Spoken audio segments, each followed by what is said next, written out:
semuanya.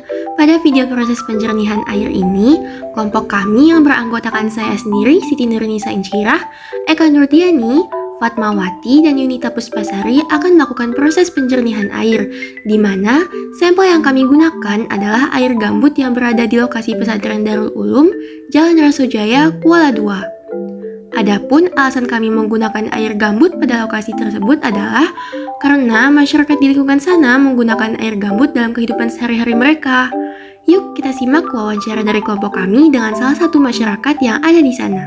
Assalamualaikum Kak. Waalaikumsalam. Sebelumnya perkenalkan, saya dan teman-teman saya merupakan mahasiswi dari Pendidikan Kimia IKIP Universitas Tanjung Pura. Nah, saya sendiri bernama Fatmawati. Kalau boleh tahu nama kakak siapa ya Kak? Nama saya Eva Rohma. Eva Rohma. Nah, untuk di sini itu kakak sebagai apa ya Kak? Sebagai pendamping santri. Sebelumnya saya ingin bertanya Kak tentang bagaimana kondisi air sungai di sini ya Kak? Kalau kondisinya sih kalau bulan luar sana coklat-coklat nanti airnya tuh gambut. Cuman kalau kondisi yang sekarang ini airnya kan agak itu ya agak dikasih turun tinggi gitu. Oh, air pasang enggak ya Ya. Kak? Untuk penggunaan airnya biasanya airnya digunakan untuk apa aja ya Kak? Kalau santri menggunakan air itu untuk mandi, nyuci piring, nyuci baju. Oke. Terus kalau untuk nyuci baju nih Kak, nah itu pakai dibilas lagi pakai air hujan atau enggak ya Kak? Itu tergantung dari anaknya. Biasa kalau baju yang berwarna tuh terkadang nggak dibilas dulu. Cuman kalau pakai baju putih dan baju sekolah-sekolah yang terang-terang itu dibilas dulu. Soalnya biasa ada yang kuning-kuningnya Mau belang ya Kak? ya. Oke. Untuk santri sendiri ataupun kakak kalau gunakan air sungainya itu disaring lagi dikasih tawas atau langsung pakai ya Kak? Langsung dipakai. Langsung dipakai. Oke, makasih ya Kak atas informasinya. Ya. Sekian Kak dari saya. Assalamualaikum warahmatullahi wabarakatuh. Waalaikumsalam warahmatullahi wabarakatuh. Selanjutnya adalah proses pengambilan air gambut. Langkah-langkahnya dimasukkan botol plastik bekas ke dalam air sungai, kemudian diisi botol hingga penuh.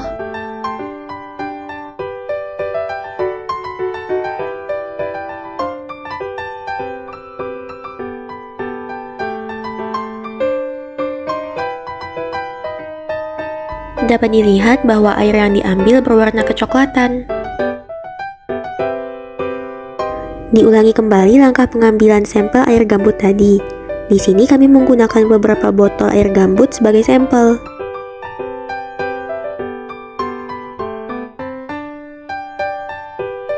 Selanjutnya adalah langkah-langkah pembuatan alat pencernihan air. Adapun alat yang diperlukan yaitu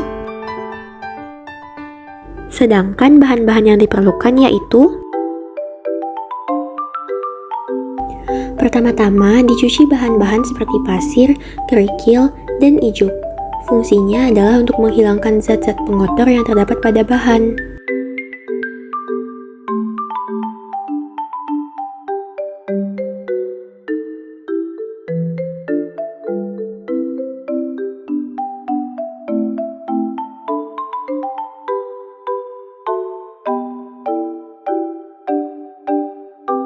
Kemudian, lubangi bagian dasar botol plastik. Fungsinya yaitu agar kita dapat memasukkan bahan-bahan yang akan digunakan untuk proses penjernihan air.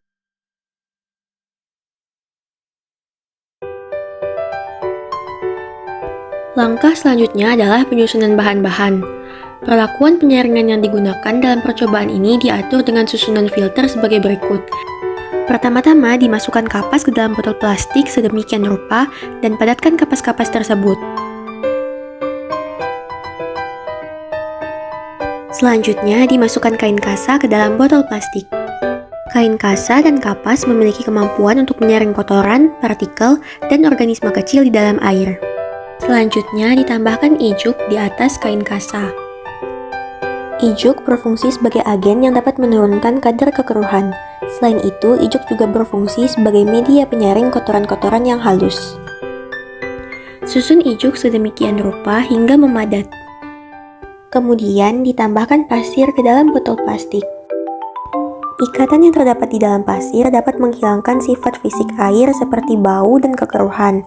Butiran pasir memiliki pori-pori dan celah yang mampu menyerap dan menahan partikel di dalam air.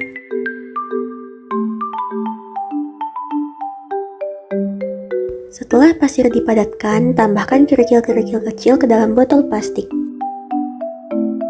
Kerikil berfungsi sebagai media penyangga dalam proses penyaringan. Dilapisi kembali bahan-bahan tersebut dengan kain kasa. Kemudian tambahkan arang di atas kain kasa tersebut. Digunakan arang karena arang memiliki daya serap atau absorpsi yang tinggi terhadap bahan yang berbentuk larutan atau uap. Selanjutnya, lapisi arang dengan kapas.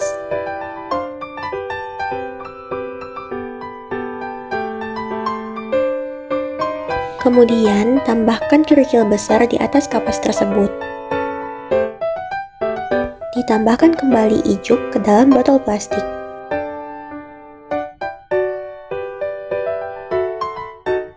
Terakhir, letakkan kapas dan kain kasa pada bagian teratas alat penyaringan. Susunan dari alat penyaringan yang kami gunakan sedikit berubah karena kerikil yang digunakan terlalu besar, sehingga kami perlu menggantinya dengan ukuran yang lebih kecil dan mengeluarkan kain kasa serta kapas yang berada pada bagian tengah. Proses penjernihan air yang kami lakukan ini menggunakan dua sampel yang berbeda. Yang pertama pada sampel air gambut yang telah diberi tawas, di mana air tersebut kemudian didiamkan selama 5 jam. Kemudian, saring air gambut yang telah diendapkan selama 5 jam tersebut menggunakan alat penyaringan. Setelah beberapa saat, air gambut yang telah disaring pun keluar dari alat penyaringan. Dapat dilihat bahwa penyaringan bertingkat terhadap air gambut yang telah diendapkan selama 5 jam dengan menggunakan tawas menghasilkan air yang sangat jernih.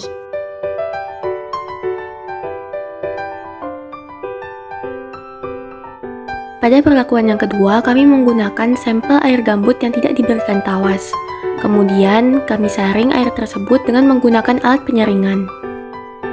Penyaringan bertingkat terhadap air gambut yang tidak diendapkan dengan tawas juga menghasilkan air yang sangat jernih.